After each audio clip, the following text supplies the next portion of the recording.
গোলাপ গাছের চারা টবে বসানোর ঠিক আগের মুহূর্তে একটা ইম্পর্টেন্ট কাজ করলে গোলাপ গাছের জন্য খুবই উপকারী। এরকম একটা ফাঙ্গিসাইড হাফ বালতি জলে পরিমাণ মতো নিয়ে ভালো করে গুলে নিতে হবে। তারপরে যে চারাটা আমরা টবে বসাবো, আজ আমি একটা দুঃসাহসিক কাজ করে ফেলেছি। দুঃসাহসিক কাজ হচ্ছে এটাই যে আমি নার্সারি থেকে আবার একটা গোলাপ চারা নিয়ে চলে এসেছি।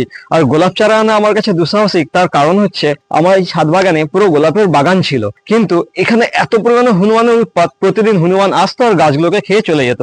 এই করে করে অনেক গাছ মারা গেছে। বাকি লাস্ট যে গাছগুলো বেঁচে ছিল সেই গাছগুলোকে আমি আমার বন্ধুকে দিয়ে দিয়েছি, কারণ ওর ওখানে খুব একটা হনুমান যায় না। সেই থেকে আমি ভেবেছিলাম আমি ছাদ বাগানে আর গোলাপ করবো না। টোটালি প্রায় 2 থেকে 3 বছর আমি আর কোনো গোলাপ চারা আনিনি। কিন্তু এবারে নার্সারিতে গিয়ে এত ভালো ভালো গোলাপ গাছ দেখে নিজেকে আর রাখতে পারলাম না, কারণ গোলাপ এমন একটা জিনিস, এই প্রেমে সবাই পড়তে বাধ্য।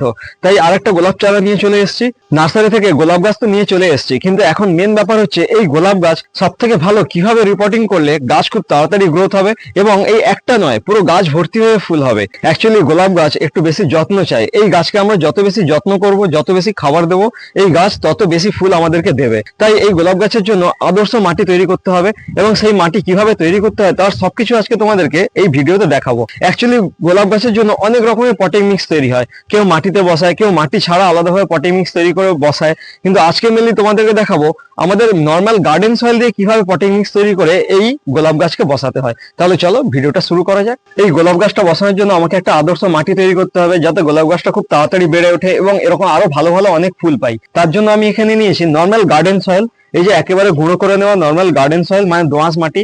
আর তার সাথে এখানে নিয়েছি একেবারে ভালো করে চেলে নেওয়া গুঁড়ো গোবর সার। আমি এখানে গোবর সারটা গুঁড়ো করে খুব ভালো করে চেলে নিয়েছি। তার কারণ হচ্ছে চেলে নিলে একেবারে ঝুরঝুরে গোবর সারটা আমরা পেয়ে যাই, যেটা মাটির সাথে খুব সহজে মিশে যায়, এবং মাটির সাথে যখন ভালোভাবে মিশে যাবে গাছ খুব তাড়াতাড়ি এর থেকে নিউট্রিয়েন্ট নিতে পারবে। এছাড়া আমি এখানে নিয়েছি ভার্মি কম্পোস্ট। আমি এখানে গোলাপ গাছের জন্য গোবর সারও নিয়েছি, সঙ্গে ভার্মি কম্পোস্টও নিয়েছি। এখানে তোমরা বলতে পারো যে দুটো কম্পোস্ট আমি কেন ব্যবহার করছি। অ্যাকচুয়ালি গোলাপ গাছ একটু বেশি নিউট্রিয়েন্ট পছন্দ করে, আর আমি এখানে মাটির তুলনায় এই কম্পোস্ট সার বেশি নিয়েছি। তোমরা শুধু গোবর সার ব্যবহার করতে পারো বা ভার্মি কম্পোস্ট ব্যবহার করতে পারো, কোনো অসুবিধা নেই। আমার কাছে দুটো আছে, তাই আমি দুটো একসাথে ব্যবহার করছি। তবে সবসময় মাথায় রাখবে গার্ডেন সয়েলের থেকে যেন কম্পোস্টের পরিমাণ বেশি হয়। আমি এখানে 40% গার্ডেন সয়েল নিয়েছি, আর ভার্মি কম্পোস্ট গোবর সার নিয়েছি 60%। এই তিনটে উপকরণকে একসাথে খুব ভালো করে মিশিয়ে নেবো, দিলে মোটামুটি ভাবে আমার এই গোলাপ গাছের জন্য সয়েল মিক্স রেডি হয়ে যাবে। তবে হ্যাঁ, এটা কিন্তু 100% রেডি নয়, এখনো অনেক কিছুই বাকি রয়েছে আদর্শভাবে এই পটিং মিক্স তৈরি করার জন্য। গোবর সার, ভার্মি কম্পোস্ট আর মাটি, এই তিনটে মিডিয়া আমি মিশিয়ে নিয়েছি একসাথে। এখন দেখো এই মাটিটা একেবারে ঝুরঝুরে হয়ে গেছে, আর মাটির কালারটা দেখো, এখানেই দেখে বোঝা যাচ্ছে এই মাটিটা খুব সুন্দর হয়েছে। কিন্তু এখানেই কমপ্লিট নয়, এর সাথে আমি আরো একটা জিনিস মেশাবো, সেটা হচ্ছে পারলাইট। যাতে এই মাটির মধ্যে, মানে এই যে পটিং মিক্সটা তৈরি করেছে এর মধ্যে অক্সিজেন সাপ্লাই যেন খুব ভালো থাকে, তার জন্য আমি এর সাথে মেশাবো এই পারলাইট। অল্প করে পারলাইট মিশিয়ে দেবো।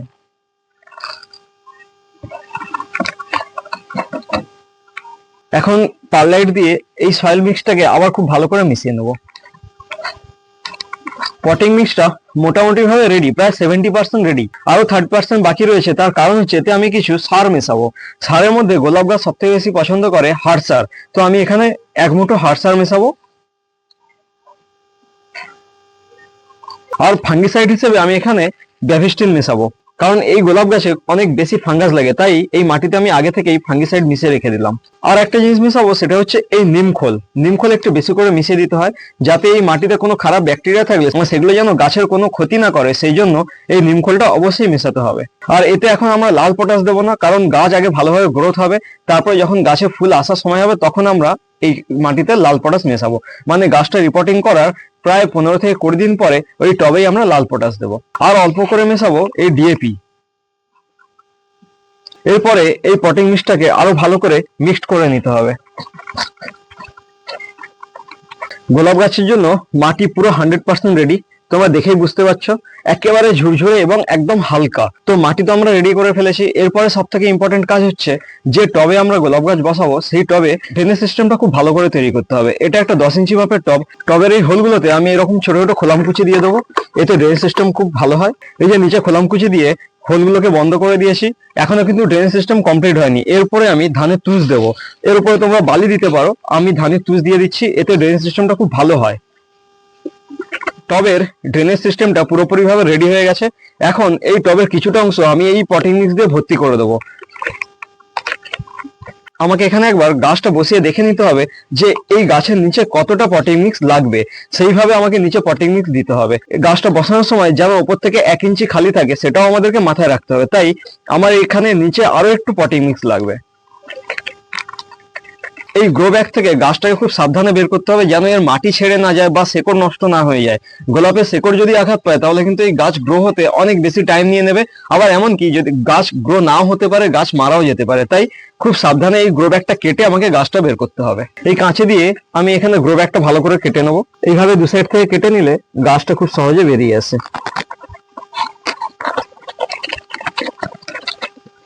দেখো নিচে কিন্তু শেকড় ভর্তি হয়ে গেছে, মোটামুটি গাছটা ভালোই হেলদি রয়েছে। গোলাপ গাছের চারা টবে বসানোর ঠিক আগের মুহূর্তে একটা ইম্পর্টেন্ট কাজ করলে গোলাপ গাছের জন্য খুবই উপকারী। এরকম একটা ফাঙ্গিসাইড হাফ বালতি জলে পরিমাণ মতো নিয়ে ভালো করে গুলে নিতে হবে। তারপরে যে চারাটা আমরা টবে বসাবো সেই চারাটা মাটি সহ গোড়াটাকে মিনিমাম 10 মিনিটের জন্য এই ফাঙ্গিসাইড জলে ডুবিয়ে রেখে দিতে হবে। এটা করার কারণ হলো গোলাপ গাছের চারা বসানোর পরে প্রচুর পরিমাণে ফাঙ্গাস অ্যাটাকের সম্ভাবনা থাকে। এই কাজটা করলে গাছের গোড়ার মাটিটা ফাঙ্গাস মুক্ত হয় এবং গাছের শেকড়গুলো ফাঙ্গাস অ্যাটাক থেকে রক্ষা পায়। এছাড়া এর আরো একটা ভালো গুণ হচ্ছে আমরা যখনই গাছের গোড়ার মাটিটাকে হালকা হাত দিয়ে ছাড়াতে যাবো তখন কিন্তু শেকড় ছিঁড়ে যাওয়ার সম্ভাবনা থাকে, কিন্তু এইভাবে যদি আমরা 10-15 মিনিট জলে ডুবিয়ে রেখে দিই এবং তারপর গোড়াটা ধরে যখন তুলবো তখন অতিরিক্ত মাটি এই গাছের গোড়া থেকে সরে যাবে এবং বাইরের দিকে শেকড়গুলো অনেকটা আলগা হয়ে যাবে কোনো রকম স্ট্রেস ছাড়াই। তারপরে এই চারাটাকে যখন আমরা নতুন কোনো টবে বসাবো তখন এই নতুন টবের পটিং মিক্সের মধ্যে আলগা হয়ে যাওয়া শেকড়গুলো খুব তাড়াতাড়ি বাড়তে পারবে, যার ফলে খুব কম সময়ের মধ্যে এই গোলাপ গাছের চারাগুলো খুব ভালো গ্রোথ নিয়ে নেবে। টবে গাছ বসানোর সময় টবের সাইডগুলোতে এইভাবে চেপে চেপে পটিং মিক্স ভর্তি করে দিতে হবে, তা না হলে